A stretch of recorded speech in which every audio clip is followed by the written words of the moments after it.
नमस्कार साथियों, आज हम लोग जॉन स्टुअर्ट मिल के स्वतंत्रता संबंधी जो विचार हैं उन विचारों पे चर्चा करेंगे और उन विचारों में इस मुद्दे पे चर्चा होगी कि स्वतंत्रता संबंधी विचारों में जॉन स्टुअर्ट मिल के इतना अंतर विरोध क्यों दिखाई देता है, इतना कंट्राडिक्शन क्यों दिखाई देता है।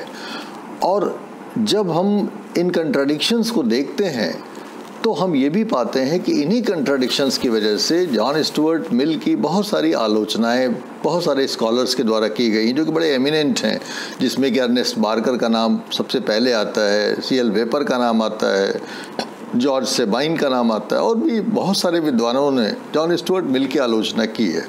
तो क्या है उस अंतर विरोध का कारण, क्यों होता है जॉन स्टुअर्ट मिल की आलोचना, उसके जो फिलोसॉफिकल रीजंस हैं, उसके जो गहरे कारण हैं, आज उन गहरे कारणों पे हम लोग चर्चा करते हैं।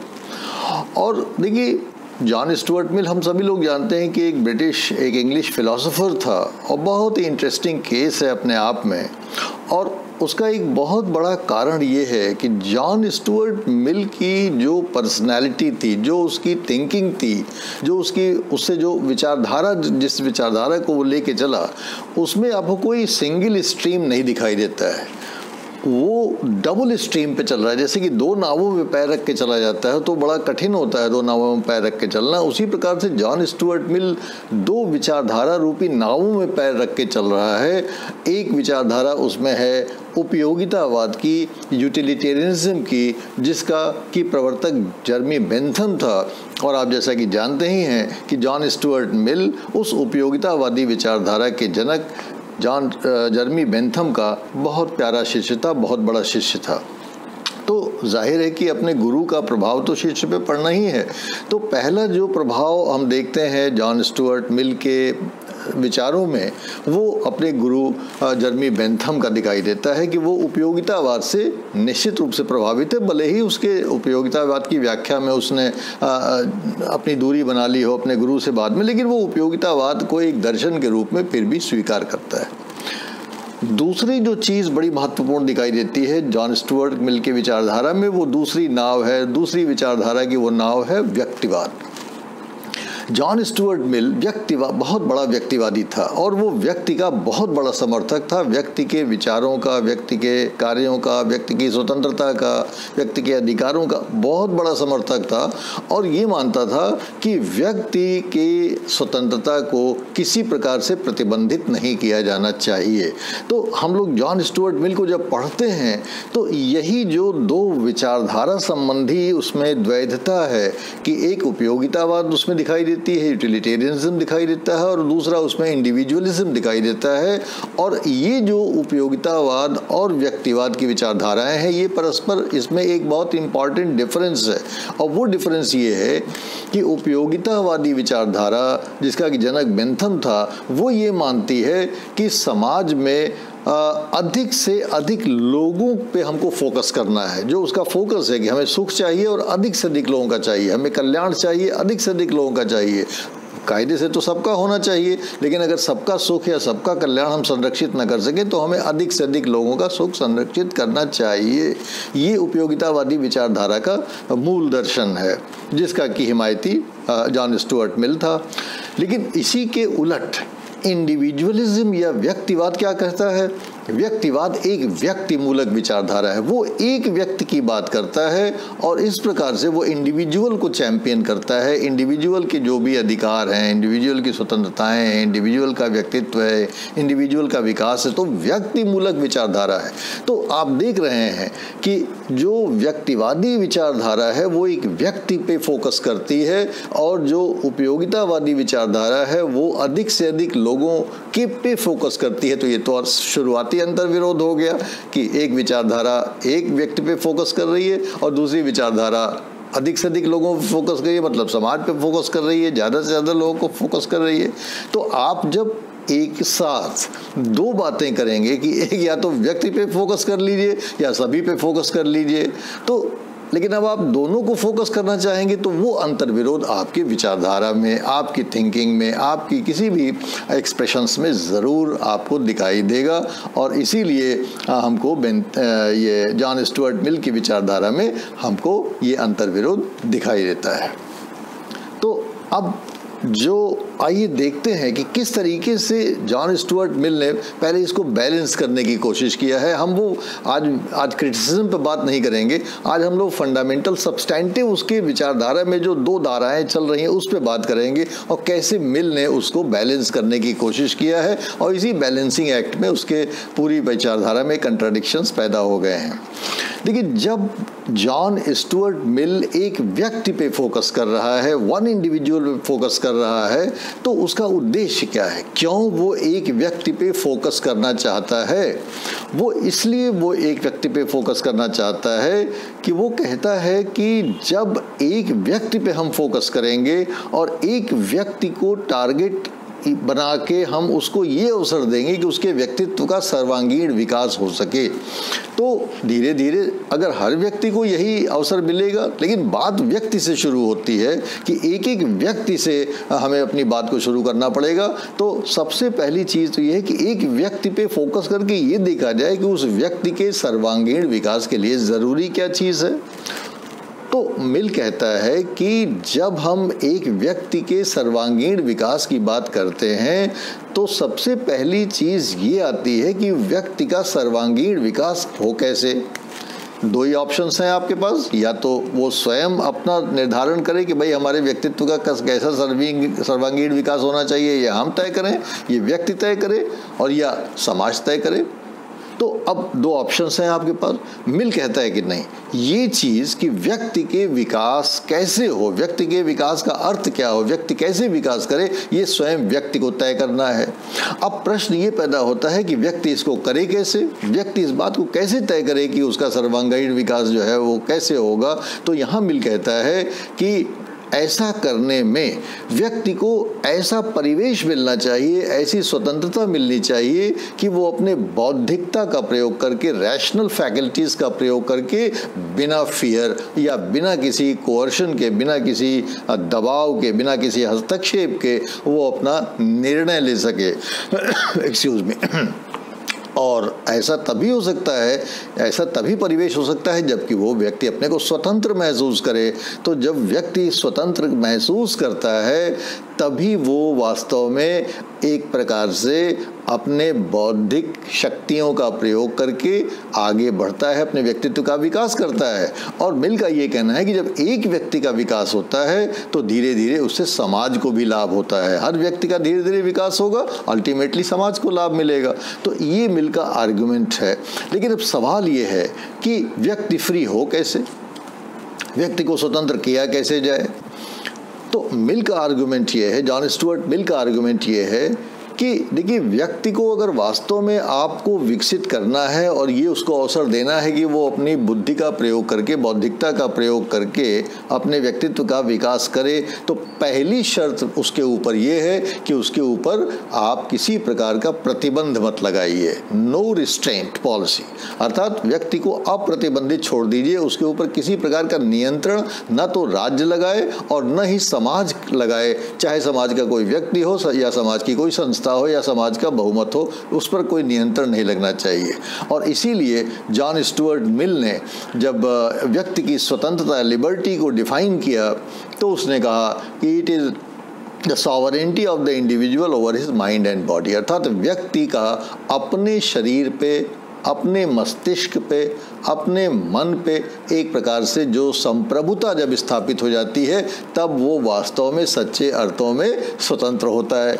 तो अब जब व्यक्ति की अपने ऊपर संप्रभुता होगी तो इसका मतलब क्या हुआ कि व्यक्ति के ऊपर किसी भी प्रकार का नियंत्रण रखने का अधिकार आपको, हमको, समाज को, राज्य को नहीं मिलेगा। इसका सीधा साधा तौर तो यही हुआ कि भाई मैं संप्रभु हूँ, मैं अपने साथ जो चाहूँ करूँ, मैं अपने शरीर के साथ, अपने मस्तिष्क के साथ जैसा चाहूँ, जैसा सोचूँ, जैसा कहूँ, जैसा कार्य करूँ, वैसा हमको करने का अधिकार होना चाहिए। और इसीलिए जॉन स्टुअर्ट मिल कहता है कि मनुष्य के ऊपर, व्यक्ति के ऊपर किसी भी प्रकार का लगाया गया प्रतिबंध एक बुराई है, इविल है, और उसको हटा देना चाहिए। मनुष्य के ऊपर कोई भी प्रतिबंध नहीं लगाना चाहिए। कहने में तो ये चीज़ बड़ी अच्छी लगती है।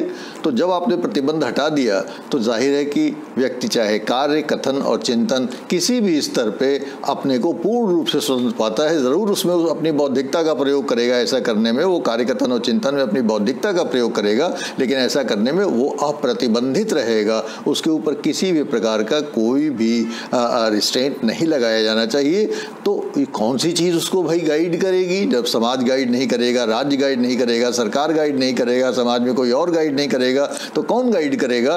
तो मिल कहता है कि उसकी जो इनर कॉन्शियस है वो एक सैंक्शन के रूप में काम करेगी, अर्थात जिसको हम लोग अंतरात्मा की आवाज़ कहते हैं, कि व्यक्ति इस बात को स्वयं अपने से तय करे कि भाई उसके लिए एक रैशनली क्या अच्छा है, क्या उसके व्यक्तित्व के विकास के लिए जरूरी है, अच्छा है, और व्यक्ति स्वयं अपना निर्णय करे कि उसके व्यक्तित्व के विकास के लिए क्या ठीक है और वैसे ही वो काम करे। यहाँ अगर आपको याद हो इमैनुअल कांट के बारे में जब हमने चर्चा किया था अपने वीडियो में, तो मैंने आपको बताया था कैटेगोरिकल इम्परेटिव्स ऑफ ड्यूटी, अर्थात कर्तव्य के अटल आदेश। कांट को रिमेंबर करिए, यहाँ मिल से जोड़िए। कांट भी यही कहता है कि मनुष्य के ऊपर किसी प्रकार का प्रतिबंध नहीं होना चाहिए और मनुष्य जो है कैटेगोरिकल इम्परेटिव्स ऑफ ड्यूटी, अर्थात आत्मभूत, आत्म केंद्रित, आत्म स्वतः स्फूर्त जो उसके अंदर ड्यूटी का कॉन्सेप्ट होगा वही वो इन्फोर्स करेगा, उसके ऊपर ड्यूटी कोई दूसरा इन्फोर्स नहीं करेगा। इसीलिए कांट को हीगलवादी और आदर्शवादी आइडियलिस्ट होने के बावजूद भी कांट में इंडिविजुअलिज्म का बहुत ज़बरदस्त आपको पकड़ दिखाई देती है, इंडिविजुअलिज्म का एलिमेंट दिखाई देता है, और यहाँ पे हम मिल और कांट की तुलना कर सकते हैं। तो ये बात रही कि भाई ठीक है, आप व्यक्ति के ऊपर प्रतिबंध न लगाइए, लेकिन अब सवाल ये पैदा होता है कि मिल तो था यूटिलिटेरियन भी, वो केवल व्यक्तिवादी तो था नहीं, वो उपयोगितावादी भी था, यूटिलिटेरियन था।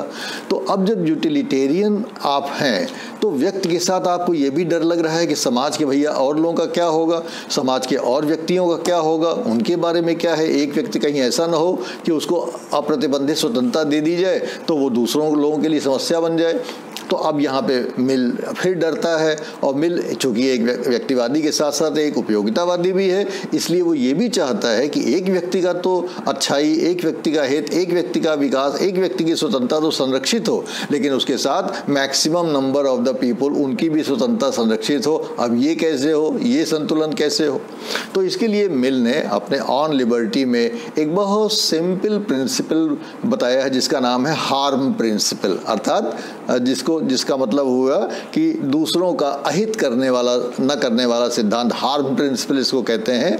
और मिल का ये कहना था कि जो इंडिविजुअल पूर्ण स्वतंत्रता का प्रयोग कर रहा है उसके ऊपर कोई प्रतिबंध नहीं लगाना चाहिए तब तक जब तक कि किसी दूसरे इंडिविजुअल को हार्म पहुंचाने का प्रयास न करें। ये बहुत इंपॉर्टेंट देखिए पॉइंट है, इसको याद रखिएगा, और हार्म प्रिंसिपल को याद रखिएगा कि मिल ने कहा है कि ये हार्म प्रिंसिपल, ये अब ये यहाँ पे उपयोगितावाद की याद दिलाता है कि जिस सीमा तक आप अपने तय हैं, ठीक है, किसी को नुकसान नहीं पहुँचा रहे हैं, हार्म नहीं कर रहे हैं, बहुत अच्छी बात है, लेकिन जिस बिंदु पर आप एक इंडिविजुअल के रूप में दूसरे को हार्म करेंगे, दूसरे को नुकसान पहुँचाएंगे, वहाँ पर तो फिर आपके ऊपर बंदिश लगानी पड़ेगी, क्योंकि फिर तो दूसरे इंडिविजुअल की स्वतंत्रता को आप जो है वो प्रभावित कर रहे होंगे, उसको नष्ट कर रहे होंगे। तो उसको भी देखना है कि दूसरे इंडिविजुअल को भी उसी प्रकार की स्वतंत्रता प्राप्त हो, तीसरे इंडिविजुअल को भी उसी प्रकार की स्वतंत्रता प्राप्त हो।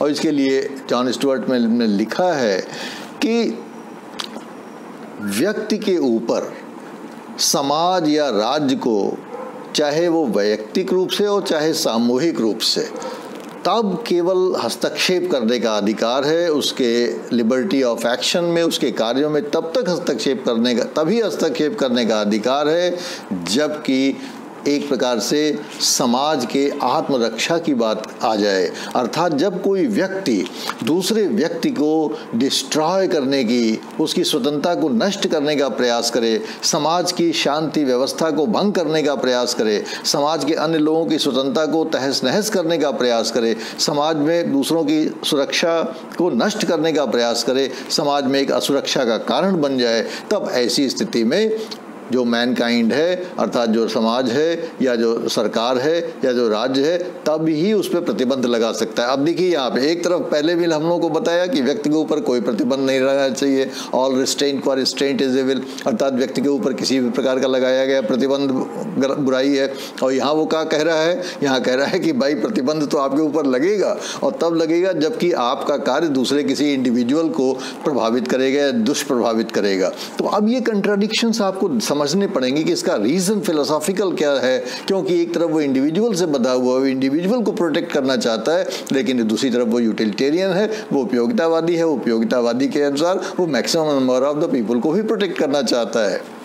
तो इस प्रकार से जो इंटरेस्टिंग पार्ट है वो इसमें यही है कि जो भी आप किसी व्यक्ति के ऊपर प्रतिबंध लगाएंगे, वो प्रतिबंध वास्तव में केवल और केवल इसी बात से गाइडेड होना चाहिए कि वो प्रतिबंध इसलिए लगाया जा रहा है किसी व्यक्ति के ऊपर कि वो दूसरे व्यक्ति की स्वतंत्रता को संरक्षित कर सके, अन्य समाज के व्यक्तियों की स्वतंत्रता को भी संरक्षित कर सके। और यहीं पे फिर उसका इंडिविजुअल जो है एक्सपोज होता है कि भाई अब तो आप एक तरफ कह रहे थे कि व्यक्ति पे कोई स्वतंत्रता पे प्रतिबंध मत लगाइए, अब आप यहाँ कह रहे हैं कि स्वतंत्रता पे तो प्रतिबंध लगेगा। जिस बिंदु पे आप जो है दूसरों को नुकसान पहुँचाने, तो अब तय कौन करे? ये तय कौन करे कि किसी व्यक्ति के किसी क्रिया से दूसरे किसी व्यक्ति का नुकसान होना है? ये दूसरा व्यक्ति तय करेगा कि समाज तय करेगा कि सरकार तय करेगी कि राज्य तय करेगा कि बहुमत तय करेगा? कौन तय करेगा इस बात को? अब फिर यहाँ पे मिल पे एक आफत आन पड़ी और फिर वो इंडिविजुअलिज्म में रिटर्न करता है और कहता है कि भाई ऐसा है कि देखिए इंडिविजुअल में अगर आप हस्तक्षेप करते भी हैं, इंडिविजुअल की स्वतंत्रता पे हस्तक्षेप करते भी हैं दूसरे इंडिविजुअल की प्रोटेक्शन के लिए, तो फिर मैं यहाँ पे व्यक्ति के पक्ष में खड़ा हुआ दिखाई देता हूँ और मैं कह रहा हूँ कि देखिए व्यक्ति का जो कार्य है, व्यक्ति का जो कुछ भी एक्शन है, उसको दो भागों में हमको बांटना पड़ेगा। पहला सेल्फ रिगार्डिंग जो आत्मपरक हो और दूसरा अदर रिगार्डिंग जो अन्य परक हो। क्या मतलब हुआ भाई? सेल्फ रिगार्डिंग एक्शंस वो एक्शंस है जो केवल कर्ता को, इंडिविजुअल को ही प्रभावित करते हैं और अदर रिगार्डिंग एक्शंस वो एक्शंस है जो दूसरों को भी प्रभावित करते हैं। तो बात तो दूसरों को प्रभावित करने वाली हो रही है कि जब जो एक्शन हमारे हमको ही प्रभावित करते हैं वो दूसरे को प्रभावित नहीं कर रहे हैं, उसको मत छूइए, उसमें हस्तक्षेप मत करिए। सेल्फ रिगार्डिंग एक्शंस में आप टच नहीं करिए व्यक्ति को, इंडिविजुअल को, उसको करने दीजिए। आपको क्या खाना है, क्या पहनना है, क्या खेलना है, क्या पढ़ना है, इसमें आप हस्तक्षेप नहीं। इस प्रकार की जो नहायत सेल्फ रिगार्डिंग एक्शंस हैं उसमें आप कोई हस्तक्षेप नहीं करेंगे।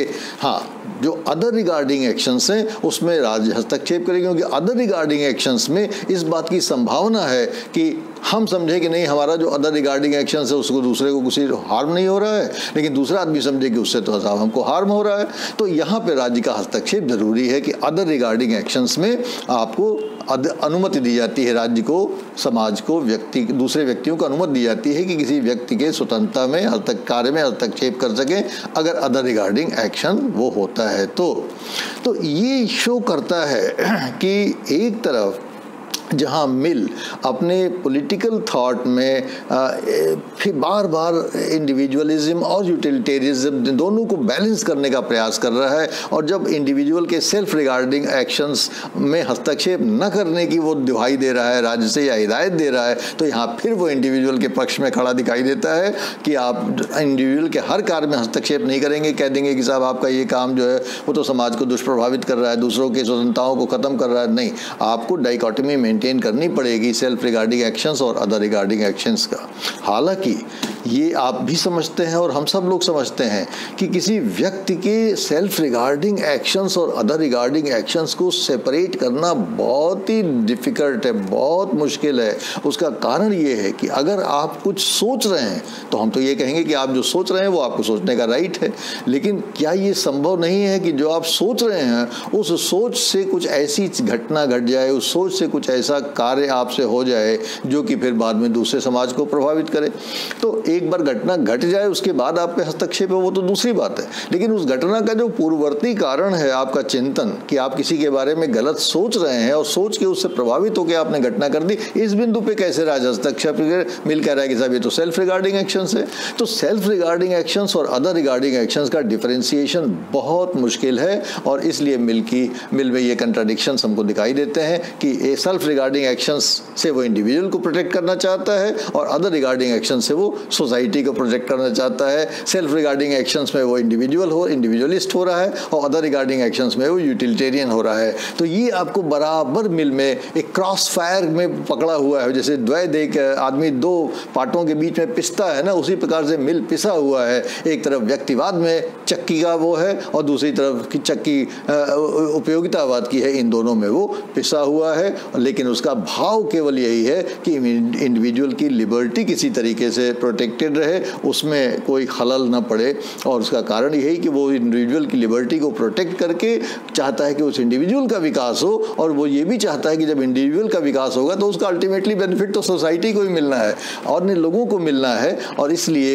एक तरफ वो यूटिलिटेरियन होने की कोशिश कर रहा है, दूसरी तरफ वो इंडिविजुअलिस्ट होने, तो इंडिविजुअल को प्रोटेक्ट करके, इंडिविजुअल लिबर्टी को प्रोटेक्ट करके वो अल्टीमेटली सोसाइटी को बेनिफिट करना चाहता है। ही इज बीइंग यूटिलिटेरियन, और इसीलिए उसकी ऑन लिबर्टी में बार बार हमको कहीं कंट्राडिक्शन दिखाई देता है कि एक जगह वो कह रहा है कि स्वतंत्रता पे प्रतिबंध लगाइए, दूसरी तरफ फिर वो प्रतिबंध लगवाता है राज्य से किसी न किसी आधार पे, और फिर वो इंडिविजुअल के डिफेंस में खड़ा होता है कि साहब इतना प्रतिबंध ना लगा दीजिए कि इंडिविजुअल के सेल्फ रिगार्डिंग एक्शंस में भी आप घुस जाइए। तो इस प्रकार से ये सब बहुत सारी चीज़ें हैं, और इसीलिए इन्हीं कंट्राडिक्शंस को मद्देनजर रखते हुए अर्नेस्ट बार्कर हुए, सीएल वेपर हुए, सेबाइन हुए, इन लोगों ने मिल की आलोचना की है। और अर्नेस्ट बार्कर की आलोचना तो बहुत ही पंजेंट है, बहुत ही स्ट्रिंजेंट है। उन्होंने कहा कि Mill was the prophet of an empty liberty and abstract individual. तो ये आलोचना हम लोग किसी आगे के लेक्चर में फिर इस पर बात करेंगे, लेकिन ये बड़ी इंटरेस्टिंग आलोचना है, लेकिन इसके बारे में आगे बात होगी। तो इस संबंध में अगर आपके कोई प्रश्न हो, कोई सुझाव हो, कोई प्रतिक्रियाएं हो, तो ज़रूर हमसे साझा करने की कृपा करिएगा। And thank you very much for watching this video. एक निवेदन आपसे और करना है कि बहुत सारे छात्र हमको जो अपने सुझाव भेजते हैं कि आप इस विषय पे वीडियो बनाएं, तो उस सुझाव को भेजने के पहले अगर बड़ी मेहरबानी होगी आप हमारी प्लेलिस्ट को देख लें, क्योंकि उसमें से बहुत सारे ऐसे सुझाव होते हैं जिस पे ऑलरेडी मैं वीडियो बना चुका हूं। तो एक बार अगर आप प्लेलिस्ट में जाएंगे और देख लेंगे कि वो वीडियो बन तो नहीं गया है, तो फिर आपको बड़े आसानी से वो वीडियो मिल जाएगा और हमें भी उसमें दिक्कत नहीं होगी, क्योंकि मैं आपके जो भी सुझाव आते हैं मैं कोशिश करता हूँ कि उसको मैं नोट कर लूँ, और जैसे ही मुझे मौका मिलता है मैं उस पर वीडियो बनाने की कोशिश करता हूँ। So thank you very much for watching. नमस्कार।